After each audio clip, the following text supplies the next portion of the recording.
Eu acho que vocês vão concordar comigo aqui a respeito do principal acontecimento político desta semana. Vocês sabem que desde a posse de Lula da Silva, ninguém corre o risco de morrer sem ter passado por grandes emoções. Confesso para vocês que eu até não esperava uma sucessão de crises políticas e militares como essas que estão ocorrendo em apenas 22 dias de governo. Mas é o que está acontecendo. Primeiro nós tivemos aqueles acontecimentos do 8 de janeiro ali, que foi alguma coisa assim totalmente fora da curva. Tem um conteúdo político fundamental.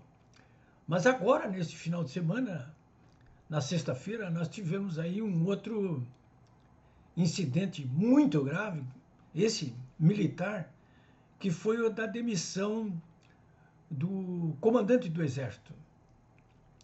O Brasil não tem mais ministro do Exército, agora é comandante do Exército. Então, não tem, como tinha antes, Ministério do Exército, Ministério da Marinha, Ministério da Aeronáutica, não, agora são comandante da Força Aérea, comandante da Marinha e comandante do Exército. Pois bem, o Lula demitiu o general comandante do Exército, né? O general Arruda.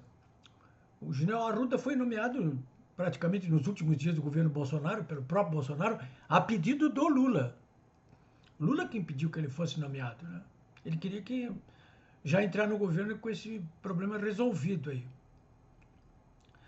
Pois bem, ele foi demitido. Assim, na sexta-feira ele teve uma reunião junto com os outros comandantes e outras pessoas, com o próprio Lula, uma prolongada reunião, e de repente, logo depois disso aí, começou a correr o rumor, olha, o Lula vai demitir o comandante do Exército, né?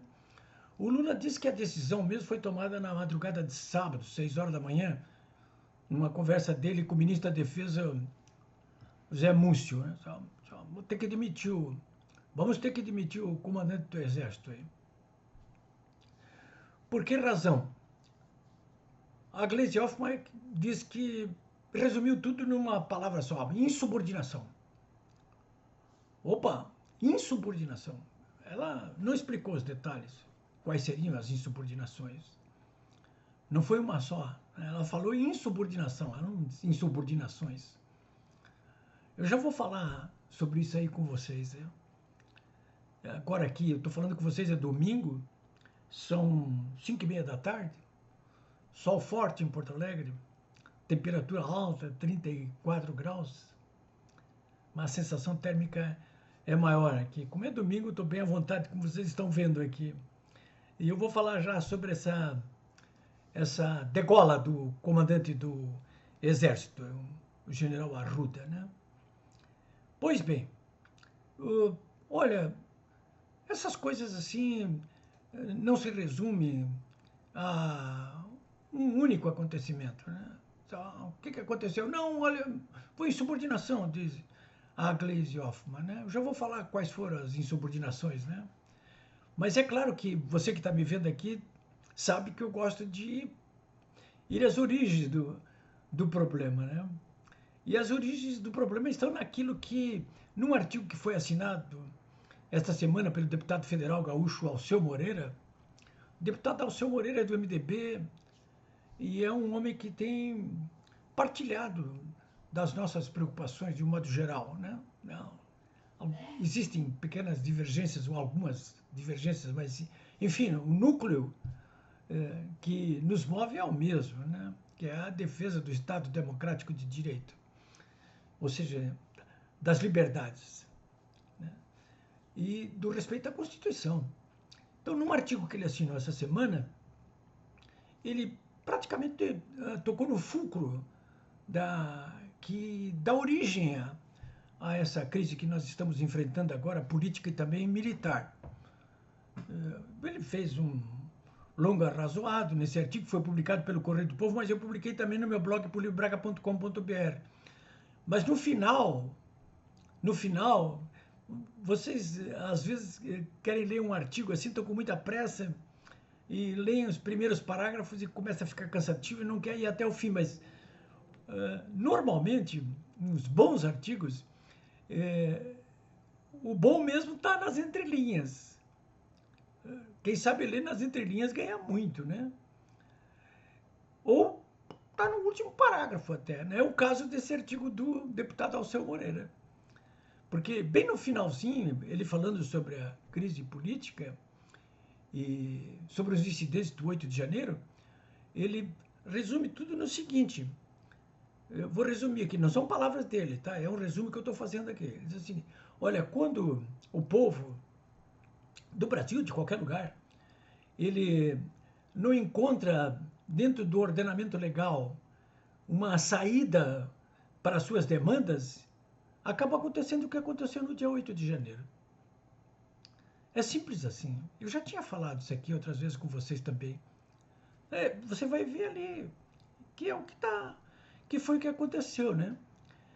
Esse emparedamento a que foi colocado a maioria do povo brasileiro, esses 60 milhões de eleitores que votaram no Bolsonaro, eu diria para vocês que teve origem em violação da Carta Constitucional quando do julgamento do pedido de impeachment apresentado contra a presidente Dilma Rousseff. Vocês se lembram que aquele julgamento do impeachment realizado pelo Senado, que é onde se realizam esses julgamentos, foi presidido pelo então presidente do Supremo Tribunal Federal, Ricardo Lewandowski.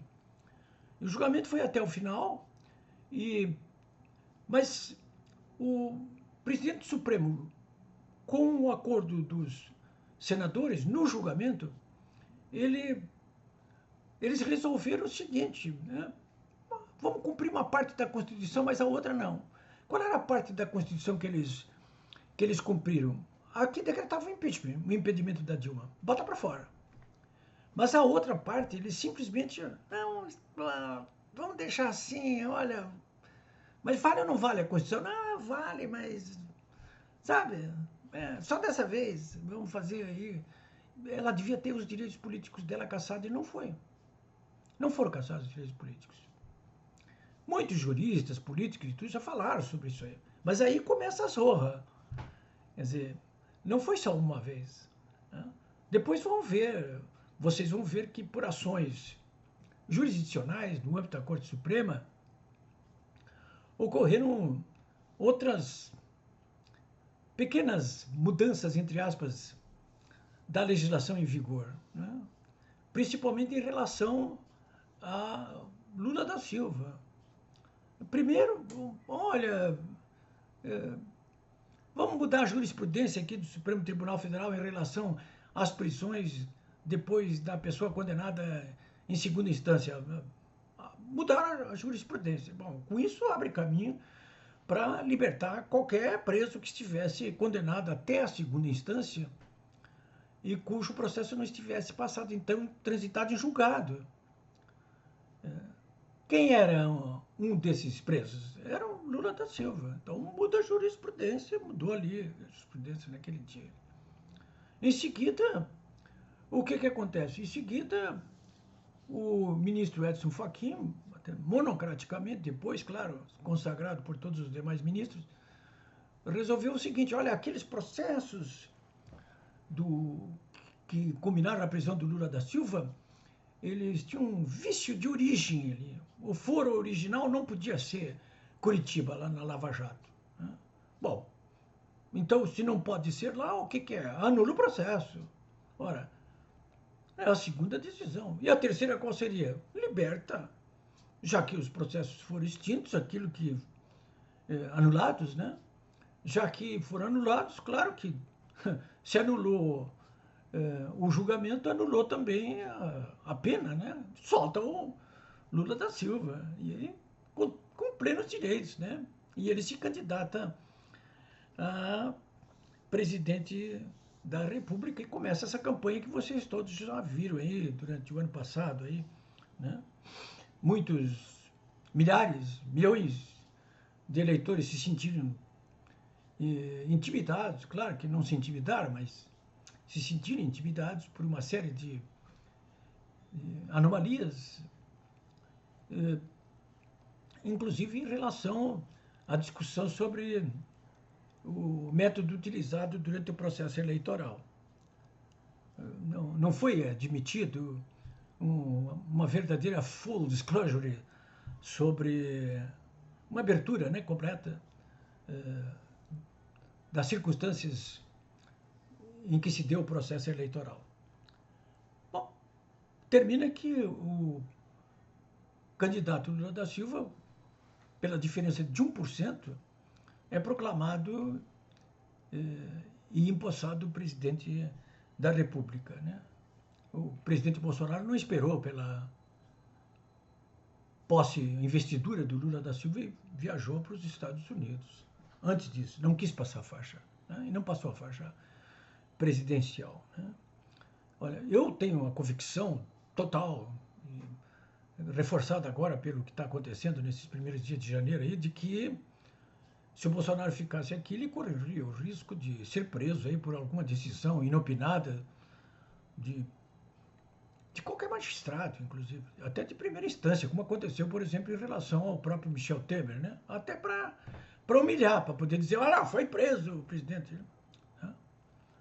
Então, está lá o presidente Bolsonaro enfrentando um fogo cruzado aí diariamente, né? O último dos quais agora são essas denúncias aí sobre os índios Yanomamis, né?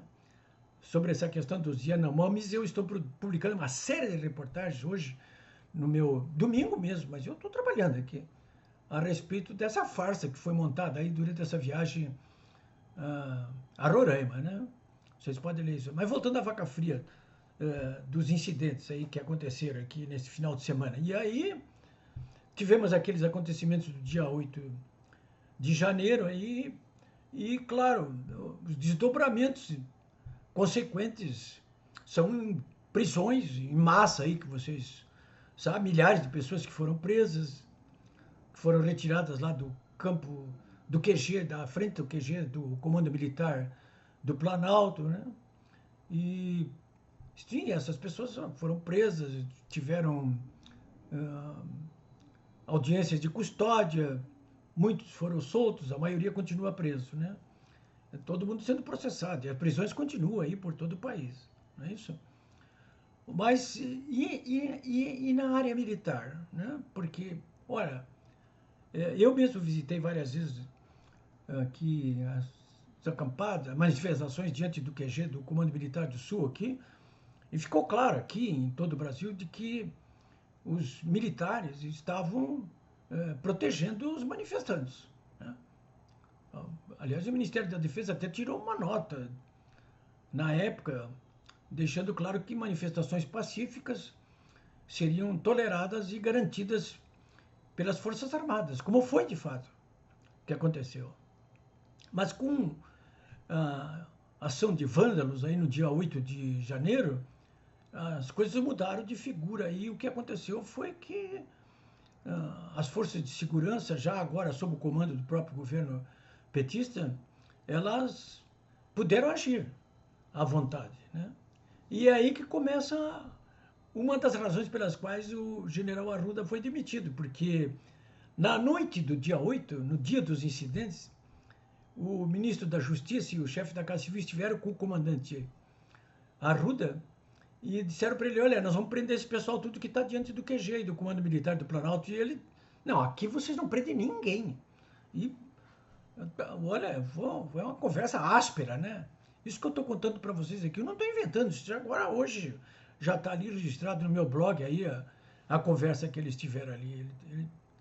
Aqui você não prende ninguém, né? Depois de muito papo, o comandante Arruda, ele concordou que no dia seguinte, no dia 9, a PM poderia entrar lá no acampamento e prender todo mundo que estivesse por ali. Mas é evidente que aquelas alturas do jogo, aqueles que vandalizaram mesmo lá as sedes dos três poderes, a maioria já tinham, ou tinham sido presos lá mesmo ou já tinham fugido, né? E acabaram sendo presos aí idosos, mulheres grávidas, crianças, até cachorros. As audiências de custódia demoraram muito a sair e isso aí vai se chegar à constatação de que ali, no meio daquelas milhares de pessoas que foram presas ali, muito poucos devem ter participado dos atos de vandalismo ali. Mas, de qualquer maneira, o ministro Alexandre de Moraes já está deixando bem claro aí nas investigações feitas pela Polícia Federal, inclusive agora está com a participação do Ministério Público Federal, que eles vão nos inquéritos para cima não apenas de quem estava lá no acampamento, mas de quem fez vandalismo, de quem ajudou a financiar, de quem deu apoio logístico, de quem, através das redes sociais, incentivou. Enfim, isso aí é um universo muito grande aí. Mas o fato é que nós estamos discutindo, tópico é essa questão da demissão do general Arruda, né? Então, um incidente que desagradou o Lula da Silva e o petismo foi esse enfrentamento dele aí com o ministro da Justiça e o chefe da Casa e o ministro-chefe da Casa Civil. Mas não só isso. O Lula também tinha deixado claro, através do seu ministro da Defesa, José Múcio, para o comandante Arruda, que ele não queria que fosse nomeado comandante no Batalhão de Operações Especiais, ali com sede em Goiânia, o tenente-coronel Cid, que durante 4 anos foi ajudante de ordens do Bolsonaro. E que está com todas as credenciais aí, dentro do que manda os regulamentos do Exército, apto a assumir esse comando aí. O Lula disse, olha, você não vai botar esse cara lá. E ele disse, não, eu vou botar sim. Aqui não tem, nunca houve interferência de um presidente da República nas nomeações de militares, desde que eles, claro, sempre estiveram sujeitos àquela hierarquia e aos regramentos que fazem com que as Forças Armadas funcionem do jeito que funcionam, não é isso? E o comandante disse, não vou. E um terceiro posicionamento é a respeito, inclusive, da demissão também do general comandante do Batalhão da Guarda Presidencial, que, segundo o Lula, foi conivente aí com os manifestantes no dia 8 de janeiro. Enfim, por todas essas razões, olha, eu vou demitir. Né? E resolveu fazer o que fez o Geisel em 2014 com o seu comandante do Exército, o general Silvio Frota. Naquela época era ministro do Exército. Em 2014, o Silvio Frota, não foi o caso do Arruda, mas o Silvio Frota, naquela ocasião, ele estava conspirando para derrubar o próprio Geisel e impedir a posse do Figueiredo. E o general Ernesto Geisel, que tinha um irmão que tinha sido ministro do Exército, Orlando Geisel, o Ernesto ligou para o irmão e disse, olha, o que eu faço com o Silvio Frota? Porque ele está conspirando contra mim aqui. Disse, não, você chama ele a Brasília, o Silvio Frota tinha sede no Rio, chama ele a Brasília e demita-o de modo humilhante. E foi o que ele fez. O Lula, de uma certa forma, ao receber o comandante do Exército na sexta-feira, amigavelmente, fazer promessas de colaboração e de esquecer o que passou e construir um novo futuro, ao invés de fazer isso aí, ele em seguida, horas depois, ele se volta contra o comandante que ele mandou nomear, sem que tivesse conversado nada com ele, e mandou o ministro da Defesa demiti-lo. Em menos de poucas horas. Ora, de modo humilhante, não é isso? E causou um mal-estar enorme na caserna, né? Mas ele já rapidamente também nomeou o novo comandante, que era o comandante do Comando Militar do Sudeste, o general Tomás, que já assumiu. Eu publiquei a foto do general Tomás com o Lula sábado de manhã, ontem de manhã, belo e sorridente, ele está muito satisfeito aí. Enfim, essa é a situação que nós temos nesse momento, né? Quando eu estou falando com vocês aqui, o Lula está na Argentina, vai passar 4 dias fora do país, de novo, Argentina e Uruguai. Ele parece que não está muito preocupado com esse mal-estar que existe no âmbito do Exército e no âmbito das Forças Armadas, né? Saber qual é o desdobramento dessa crise militar, que também é política, a partir de agora, só tendo uma bola de cristal, né? Eu ainda não tenho bola de cristal. Mas, de qualquer maneira, esse mal-estar está colocado, né? E deixou evidente que o Lula da Silva não tem o povo. Eu não vejo o povo dele na rua em lugar nenhum. Só vejo o nosso povo na rua. Ele não tem o povo, não tem os militares. Tem quem? O eixo do mal. É isso, senhores. Bom domingo para todos.